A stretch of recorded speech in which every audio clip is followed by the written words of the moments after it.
welcome to another edition of Mock Family Games. Today we are talking about Terraforming Mars. Terraforming Mars. There's a lot of videos all about Terraforming Mars. Our hope is to talk to anybody who's on the fence, and the reason I say that is I think everybody agrees the gameplay is incredible.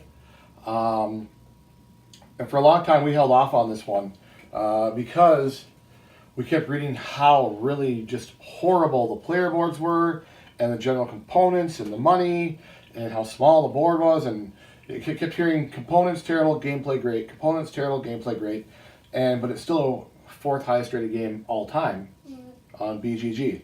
So how can the gameplay be that good if the components are really that bad and still be not losing more points? As far as in the eyes of board gamers, how can a game be that poorly produced and still be the fourth greatest game all time? Well, we know the answer now that we've played it enough, and so we're going to talk a little bit about that. So let's talk about components first. Adric, talk about the player boards that come with it. Okay, so now we have the upgradable, the acrylic inserts, or whatever you call them, overlays. Yep. Before, so I'll pop one of these out. Oh, no, I won't even take it out. They're so thin. Okay, you got it. Go ahead. So yeah, these are like paper thin. See that you can see how they wobble. So yeah, you really need the board. Otherwise, the cubes are sliding. The thing is just super flimsy. You're gonna worry about damaging your board up. Yeah, I mean they're truly the definition of paper thin. They're not even like a thin cardboard. They are like a medium thick paper, just super chintzy. I'm baffled how this made it to production. I mean they're really poor. So there's a lot of different overlays out there. So that can be kind of overwhelming too. Which overlay do you get? We ended up going with these are from Elven Tree Designs. It's a UK based. I don't know if they're a company or just a guy who's doing them. But these are an actual insert, so the entire sheet of paper slides in to the overlay, and the cubes are designed to slide along a track, but it's a really snug fit. Some of them have like where each one is notched, and you have to pick it up and move it over, pick it up and move it over. This one is really nice. So you start at your 0, and it's in there snug. As you're moving around, the cube's not moving. I mean, you can bang this and the cube's not going to go anywhere. But when you need to slide over, you just slide over 1, slide over 2, and it's in there well enough that it's not popping and sliding. We played multiple games that had no issues.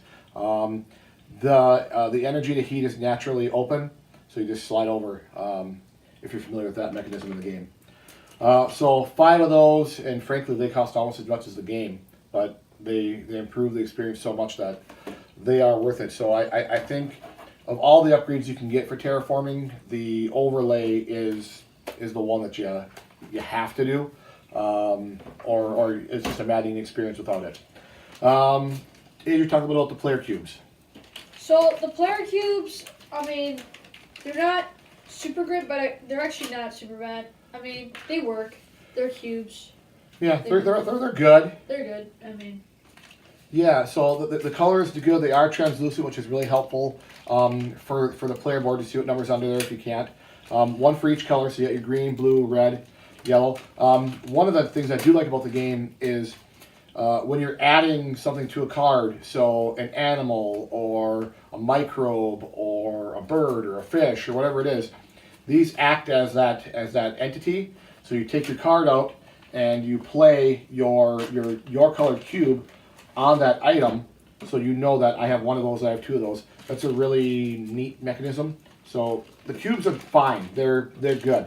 We'll move on to the money. There's the gray. So those are the 5 colors. Let's go on to the money, Adric. So the money are like the cubes in these, but they're not translucent, and these chip pretty bad. Yep. So you'll hear a lot about that. Yeah, the gold ones especially. And you can see like if you look really closely on like every corner, there's like pink spots of where it's been chipped. So this game is constantly revolving around these cubes. These cubes are your mega credits, your money. They are your energy, they are your steel, they are your titanium. So you're constantly reaching into a cup, pulling them out, dropping them in, and I mean, 4 games and every corner of every piece of money is chipped. It's just a cheap paint solution for them. I mean, they look great out of the box. They really look nice. But then in actual gameplay, they're just constantly chipping, and it's not a horrible thing. It's not nearly as bad as the overlay, but it's pretty bad. I do like the size. Do you want to talk about how the size works? Yeah, I like the size and actually, so it's like the bigger they are, then like that's more value. So the golds are 10. These are the biggest cubes by far. The coppers or like the bronze cubes are 1. These are the smallest by far, and then the silvers are 5s. Yeah, so it's really clear. I mean, if you have any kind of color blindness or any issues just with the light hitting the metallic paint, it's very clear that that's your biggest, that's your 10, that's your smallest, that's your 1. I mean, they're very clearly different sizes, and so again, they have multi-purpose. They're not just money; they're everything. So if I have 10 titanium, I have 1 10 cube. If I have 10 mega credit, I have 1 10 cube. So they're okay, but yes, all the rumors that they chip are true. And first game we played, they were chipping literally the first game. They're usable. We don't have to replace them yet, but at some point we'll upgrade them to something else. So that's minor on the complaint list. The board is a double-edged sword for me. I like the functionality of it. I like that the iconography works well. What I don't care for is the size. Yeah. It's tiny for, we play 5 when we play this game. This is a tiny board for 5 people, and you're having such an immersive experience to have this tiny thing that you're all crowding around when you have these huge tableaus of cards in front of you and your player board. So you've got this player board in front of you with all your stuff on it, and you might have 30, maybe 20 to 25 cards in front of you. It's bigger than the game board. So that's a little bit disappointing, just the sheer size of it. The colors are okay. The tracks work really well. So you have your temperature gauge, you have your ocean tiles, and you have your oxygen gauge. Those all work well. Your generation gauge down here all works well. What do you think about the board, Adric? Exactly what you said. I think this is definitely small, although I do like, I mean, that's a good size action spot. All these things are nice tracker spots. Yep. I'm saying there's just like some wasted space that you can just, Yep. They could have tightened this temperature over here so that you had, or like a larger Mars. The tiles are good. They're a good thickness. They're not incredible, but they're good. I like that they are dual purpose. So there's a city tile gray, flip it over, and there's a greenery tile green. So that's good. They're punched accurately, meaning they fill up the honeycomb grid well. They're good. Yeah. So if I wasn't complaining about everything else, I would never complain about these either. So I guess all I would say is they're a little thin, but they're not bad by any stretch. These are usable. There are a ton of upgrades for these that look fantastic. If you just Google image search Terraforming Mars upgrades or Terraforming Mars terrain, there's a lot of cool stuff being done out there. We're not to that point where we need to do that. These work fine for what it is. Onto the cards. Adric, talk about the cards a little bit.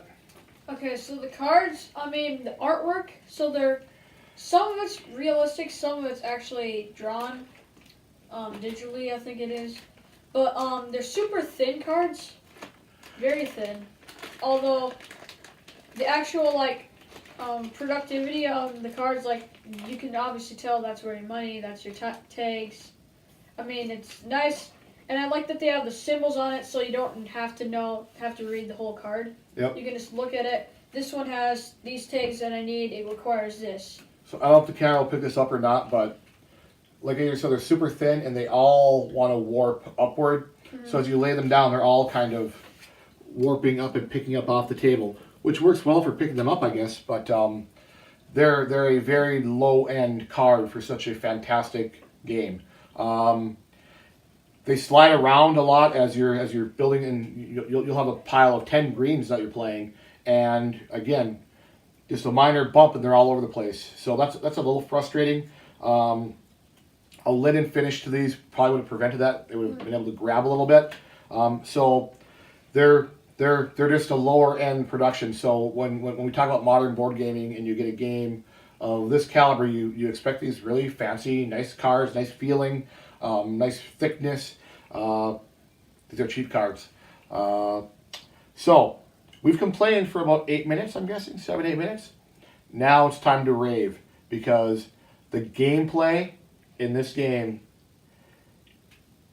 boy, it's slowly climbing. I mean, it's probably my number 3 right now, just after we played it 3 times last weekend. This game is so good. The theme is heavy. You are a corporation on Mars, and you are building this world up. You really are doing it, and so is he, and he's my competition. So the theme is just so wonderfully inlaid, and every single card. I'll give Adrian a couple here to dig through and maybe find a couple of his favorites. Every card is unique. There are no doubles. So for all the complaining we do about the quality, the actual detail, the scientific accuracy. I've seen a lot of reports about the science in this game is really sound, and some of the ideas are just fun. You know, a giant ice asteroid, and there's one where you're hauling ice to be turned into water from Jupiter, and so you're a big truck and you're bringing it in. There's one where you can bribe a committee. It costs you -2 points at the end of the game, but you're getting 2 terraform rating early on, which gets you more money. The iconography on the cards is super good. It's so simple. This game feels heavy the first 20 minutes you're playing it, and maybe if you're intimidated by heavier games, this game's not heavy. The thinking, there's big decisions about what card to play and when to play. One of the most unique functions of this game is the unlimited actions, meaning a round doesn't really end until you're done doing what you want to do. And, you know, essentially you're only limited by your resources and your production engine. So a generation might last 5 minutes, might last half hour, really depending on how well all of your engines are going. A game might last an hour, 15 minutes if you got one person, you know, doing oceans and one person doing oxygen and one person doing temperature. You might end up pretty quick and holy crap, it's over. But if everybody's working a heat engine, you might be there for 3 hours. And Adric, you talk a little bit. Yeah, I mean, exactly. I mean, we already got like the gist of it. I mean, everything is just super cool, and that I like the requirements at the top, that like the science behind it. Like, this action can only happen if you have this much oxygen, because if you didn't have that much oxygen, you can't get that action going. And it's like, by the time you're finishing the game, it's like you're producing 10 heat, but then like at the start of the game, no one's producing any heat, so they're not moving it one step, like in the beginning. And at the end, there's like, everyone wants to move it up a step, and it's like you're not even getting points for doing it. Yep, that's exactly right. So Adrian's kind of talking about, so some of these cards look super powerful, like birds or fish. They look like really powerful cards. But if you can't get it out till the oxygen's at 13%, you might not even score on it, or only get 1 point on it. But you, at the beginning of the game, you thought this is a must-have, and you're storing it in your hand the whole game, and get it up there, and they get to 12, 13, 14 all in one generation, and you only got 1 point on that card that you thought you were going to score 8 points on. It's so thematic, and just you want to almost pause sometimes and just think about the idea of what's on your card. You want to think about I'm struggling with the words here. The idea of you doing this thing, and just the fun of that idea of these unique things that you could be doing, working with other corporations, and how are you getting your ice and your water, and I can't get this type of greenery out until I get this less functional type of greenery out first, like lichen or like this microbe. You have to build everything up before you can do these big fantastic things. it's just so good. I want to comment about the tags. Mhm. So almost every card will have a tag. So some will have two. So this one has a science tag and a building tag. Top left corner. So these cards, the cards are perfect because the iconography tells you everything, and if you struggle with that, the words just repeat it. And so it looks like there's a lot of words on the cards, and I don't have to read every card. You don't have to read anything. Look at the card; it tells you. Here's your requirements, and here's your benefits. So I love the tag aspect of this game. Collecting Jovian tags is like one of my funnest things to do in this game. Adric, why don't you talk a little about some of the other actions? Just the uniqueness of having so many options at your fingertips. Well, so, I mean, all of these actions are really good. I mean, especially the city one was just 25 mega credits. Well, you think you have to be getting the name 25 mega credits, that's all I have, you know? So it's like you're spending one action for your whole round, but at the end it's like, well, I can just do this for one action, get 5 points because there's already 5 greenery here, and I'm going to still have like 30 mega credits because you producing like 15 a round, you know? Yep. Yeah, so I think that's one of the really neat things that Fricks Games put into this game is the ability to. You are only hampered by your limitations of your mind, right? Because you can do everything here. These are all public actions. I can build a power plant. I can raise the temp. I can place an ocean. I can place a greenery. I can do any action I want. I'm not limited to playing a certain type of game. But these are more expensive. And with the right card engine, those are generally going to be a better play. So the last thing I'll talk about before we wrap up here is the corporations. So a lot of games will kind of give everybody the same starting software, the same starting program where you all have this, and this, and you're even. This game is truly unique in that it's giving you very different options when you start the game. So my daughter played, she played like a money game last time where she started with a ton of money and all of her cards over $25 were discounted, and she had all these opportunities to get big money, to get these interest loans. You played a Plant game. You played a plant game. Yeah. Where you could put a greenery tile for 7 instead of 8. And like it started with 3 plant production. Yep. So, but I only had like 35 mega credits and nothing else. So. Yep. Yeah. Yep. And then I played more of a city building game. So I got to play a city first turn of the game, which is like worth $25 mega credits.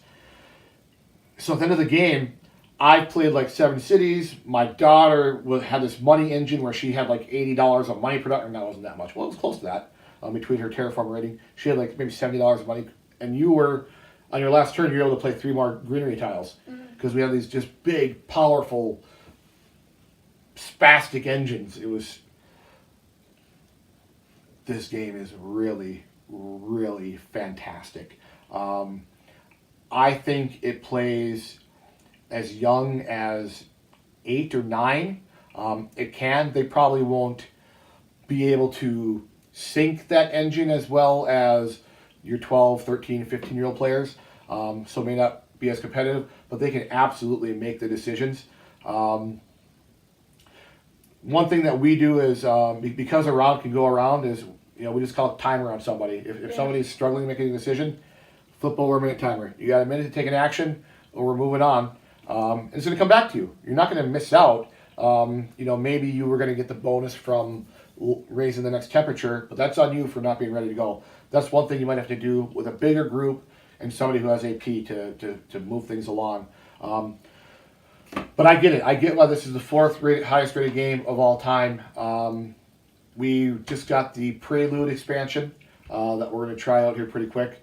A lot of stuff keeps getting pumped into this game. I do wish they'll come out with a bigger board. I don't want to have to buy something third party for such a main part of the game. I don't mind it for like an add-on, like an overlay, but I hope that Stronghold steps up production on this game because people will pay the price for a better production. I think we got this for $40. I think that was cool stuff. This one, I'd easily pay $70, $80, $100 for a better production, bigger board, thicker tiles, more quality cards. But that's me. Not everybody cares about that. I get it. Mm-hmm. But if you're folks who care about the aesthetic as much as the cerebral, then maybe that's something you would be willing to do too. So, final thoughts, Cedric?